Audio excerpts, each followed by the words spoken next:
Hi friends, ఈరోజు అయితే మేము అన్నవరం కొండపై పూజ చేయించుకోవడానికి అయితే వచ్చేసాము. అన్నవరం కొండపైకి వెళ్తున్నప్పుడు వచ్చే ఆనందం వేరు ఫ్రెండ్స్. సో అమ్మ దర్శనంకి అయితే మేము ప్రతి సంవత్సరం వస్తాం ఫ్రెండ్స్. ఈరోజు క్రౌడ్ అయితే చాలా ఎక్కువ ఉంది. సెలవులు కావడంతో వ్రతం చేయించుకోవడానికి చాలామంది వచ్చారు. మేము కూడా ఈరోజు సత్యనారాయణ స్వామి వ్రతం చేయించుకున్నామండి. అన్నవరం పేరు చెప్తే గుర్తొచ్చేది రెండే అండి. ఒకటి సత్యనారాయణమూర్తి స్వామి వ్రతం, ఇంకోటేమోని ప్రసాదం. 5 కథలు అయిన తర్వాత పూజ అయిపోయిందండి. అప్పుడు పూజారి గారు తినమని చెప్పకుండానే మా తమ్ముడు అయితే పట్టు పట్టేశాడు. అని ఆపడం మా వల్ల అస్సలు కాలేదు. పూజ అయిపోయిన తర్వాత మేము చెట్టు కింద దీపాలు వెలిగించడానికి వచ్చాం. చూసారా మా తమ్ముడు ఎంత బుద్ధిమంత అయిపోయాడు. కానీ భగవంతుడికి భక్తుడికి అనుసంధానమైంది మీకు తెలుసు కదండి.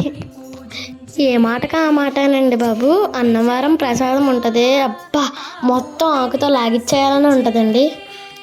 నన్ను తిండిపోతున్నారు కదా గాయస్, మక్క చూడండి ఎలా తినేస్తుందో. శుద్ధ పూసరా తిన్నప్పుడు నేను పక్కనే ఉన్నాను ఫ్రెండ్స్. అప్పుడు ఇది చూడండి ఎలా తినేస్తుందో, తిండిపోతల ఆకుతో సహా. అన్నవరం కొండ మీద లాస్ట్ ఇయర్కి చాలా డిఫరెంట్ వచ్చిందండి. డిజిటల్ పేమెంట్స్ అయితే పెట్టారు, చాలా ట్రాన్స్ఫరీగా కూడా ఉంది. నేనైతే సత్యనారాయణమూర్తి స్వామిని ఒకటే కోరుకున్నాను, అందరినీ చల్లగా చూడాలని.